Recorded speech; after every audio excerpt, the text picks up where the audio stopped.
Folks, sit down because here comes a story, one of those that begins in Egypt, but without a pyramid or a mummy.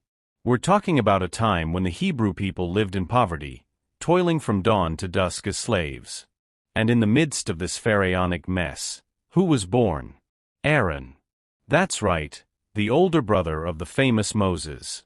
But wait, Aaron wasn't a supporting character, you see? He had his own brilliance. Aaron was born into a Levite family, a group that would later become the priesthood, the kind of people who take care of sacred things, but with style. While Moses was adopted by an Egyptian princess and lived in luxury, yes, Moses was practically the original prince of Egypt, Aaron stayed with the suffering people, growing up in a truly authentic reality. Now hold on to this. When Moses had that cinematic moment of the bush catching fire and God speaking to him, Moses got all shy. He said, "Oh Lord, I'm not a good talker, you know? It makes me nervous. I get stuck." And then God responded with that, "Okay then, my son tone, take your brother Aaron, he's a good talker, he's easygoing." There you have it. A dynamic duo was born, Moses, the chosen one, and Aaron, the spokesperson. Aaron was heaven's microphone, folks. God spoke to Moses, Moses passed it to Aaron, and Aaron would go and face Pharaoh with that whole "good morning, I've come to free my people, okay?" pose. Basically, if this were a series, Moses would be the screenwriter and Aaron the lead actor. And here's the thing, Aaron was already over 80 years old when he began this mission. That's right. No retirement or easy life. God called, and he went. With that youthful spirit, that convincing voice, and a lot of patience, because look, dealing with Moses, Pharaoh, and the Hebrew people all at once.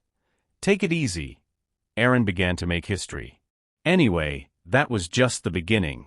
Aaron was just beginning his career as an official representative of heaven.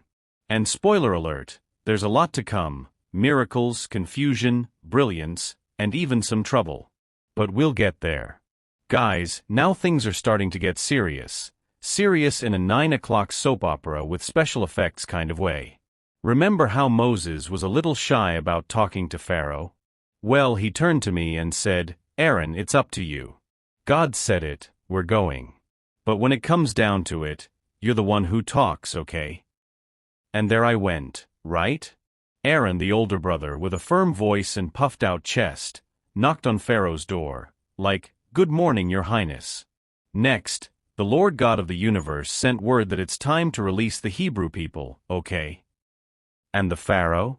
He almost laughed in my face. He thought it was a prank.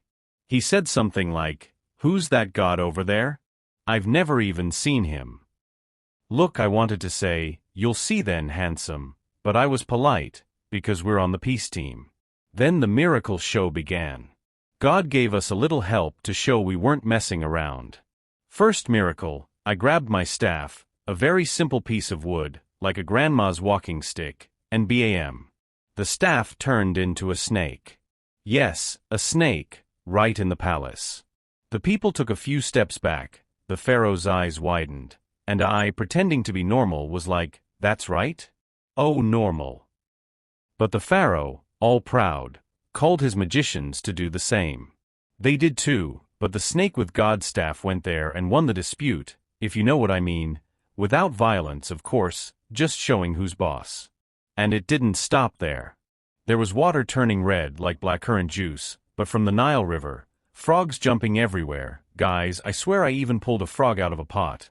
Lice that were over a meter high, flies that looked like it was summer all year round, cattle with stomach aches, ice rain with fire. Yes, it looked like something out of an action movie, total darkness.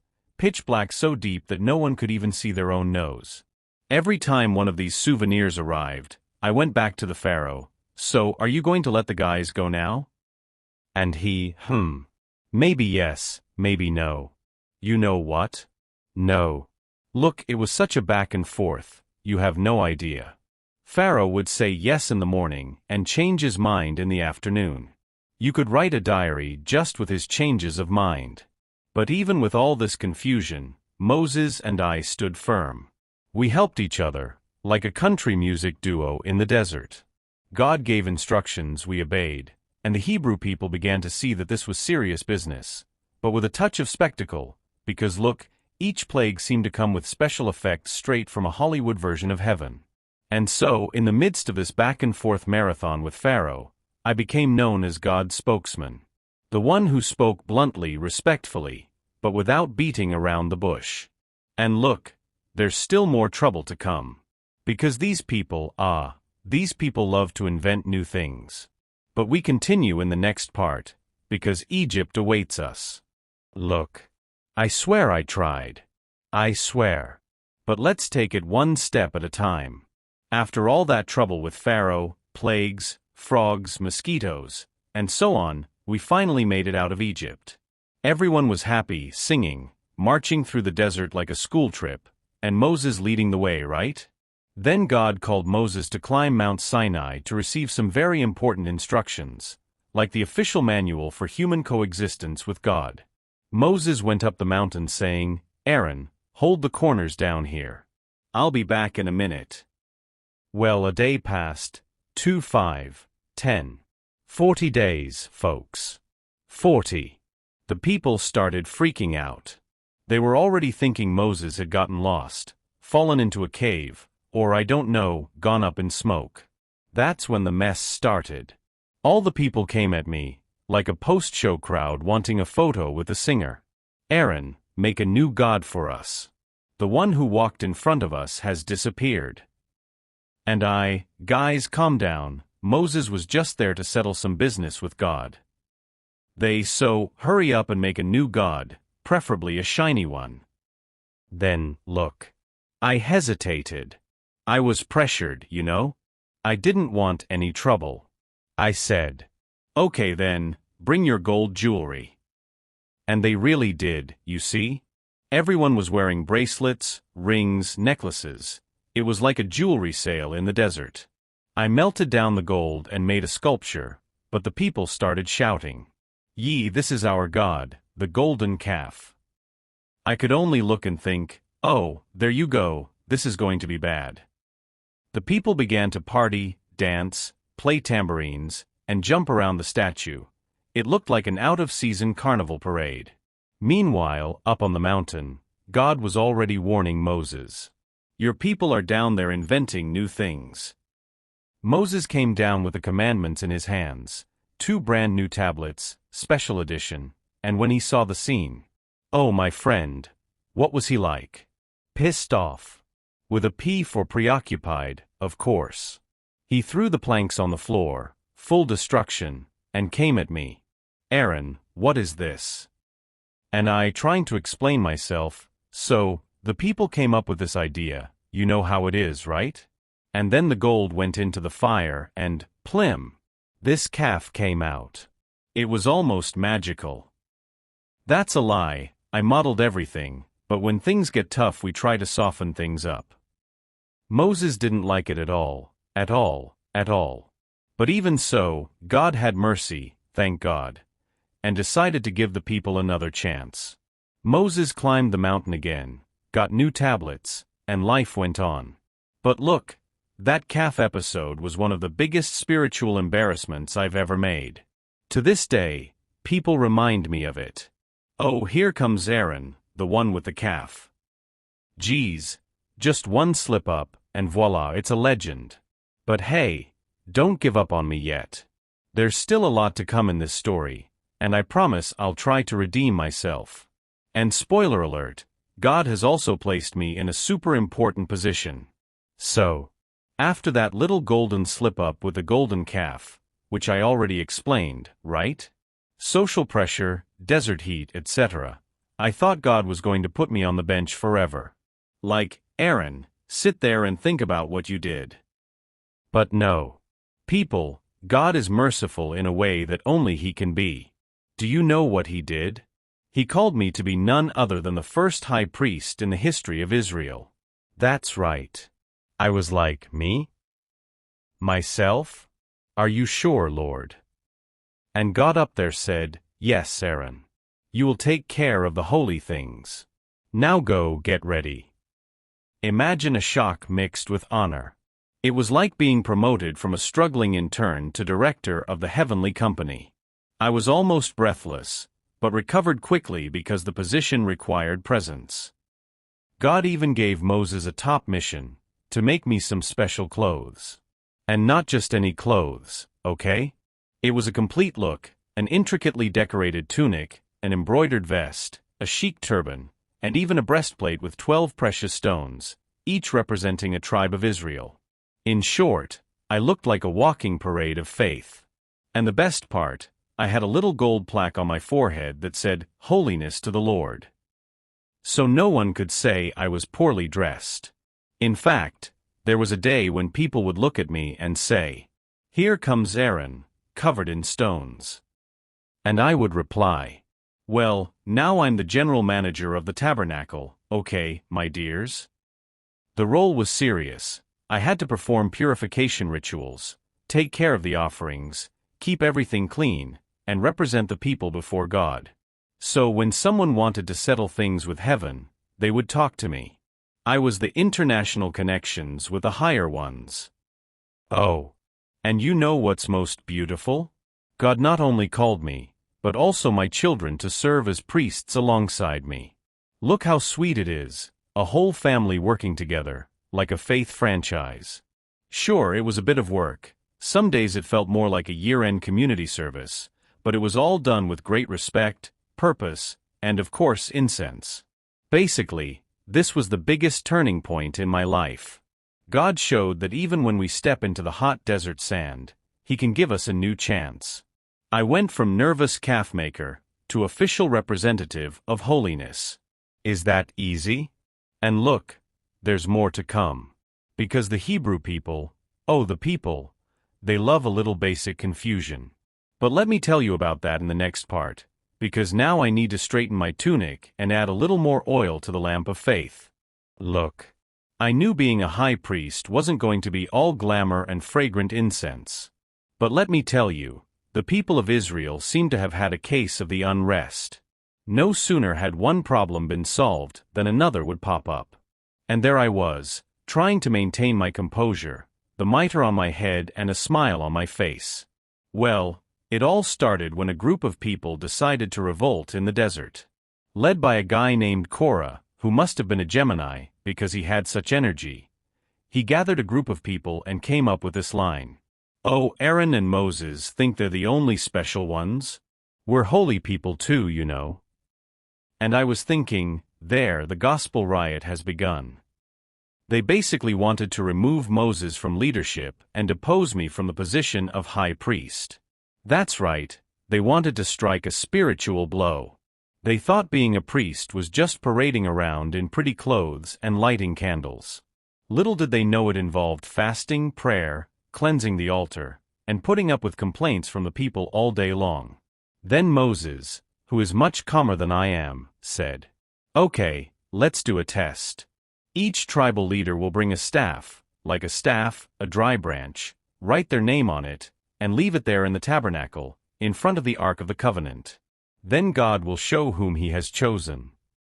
And I, inside, "Oh Lord, now it's up to you, because if this rod doesn't do anything, I can take off my turban and resign." The next day, boom. When we went to see, the stick with my name, or rather the name of the tribe of Levi, which was mine, was in bloom. That's right. That dry, lifeless stick, which looked older than my Egyptian sandal, had sprouted flowers, buds, and even almonds. Like, "Hi? Miracle plant, is that you?" The people were shocked. Some said, "Guys, did he use secret fertilizer? Was it Canaanite witchcraft?" And Moses just said, "It really was God, see? And there's the living, breathing, edible proof." After that, even the most rebellious ones calmed down. They returned to their tents with that sorry about anything, okay? Look on their faces. And me? I stood firm, with my flowering rod on display like a trophy of heaven's official chosen one. But look, it wasn't all roses. There was a very sad episode. Two of my sons, Nadab and Abihu, decided to perform a ritual completely wrong, outside of God's instructions, like Oh, let's innovate, put a different flame here. The result? It didn't work out. They had to leave their positions early, so to speak. It was a great pain for me. But even in the sadness, God taught me that leadership involves responsibility, and that we must follow His commands exactly, even when it seems easier to just try something new. And there, amidst the fragrant flowers, rebellions, and broken hearts, I learned that being a spiritual leader isn't about status, it's about service. And that, despite the confusion in the desert, God always confirms who He has chosen. And look, I became even more determined to do everything right, with my heart in the right place and the mitre on my head. So, my people, that time has come. You know when a show's in its final season, and you feel like the writer is preparing to say goodbye to a beloved character? Well, yes. I was feeling here in my heart that my mission was coming to an end. By this point, I was already a bit of a celebrity at camp. Here comes Aaron, the one who talks to God and even wears formal attire at breakfast. But I was also pretty tired, you know? The desert wasn't exactly a spa, and wearing a turban and a tunic and attending to ceremonies every day was more work than taking care of 3 kids on a rainy Sunday. Then one day, God called Moses to a corner and said, "Moses, it's time for Aaron to rest. But let's do this properly, with respect and honor. Take him to Mount Hor, along with his son, Eleazar." And there I went, up the mountain with Moses on one side and Eleazar on the other. It was like a last walk full of memories. I looked down at the people in the tents, making bread, tending the camels, and I thought, wow, I was part of all this. When we got up there, Moses said, "Aaron, it's your time to pass the baton. Or rather, the turban." Then we made that solemn exchange. I took off my priestly vestments and placed them on Eleazar, my son. It was beautiful. A moment of transition, of trust, of "Go, son, it's up to you now." Eleazar was thrilled, and I, of course, gave him some experienced fatherly advice. Don't forget to clean the altar well, and don't invent new incense, okay? Learn from history.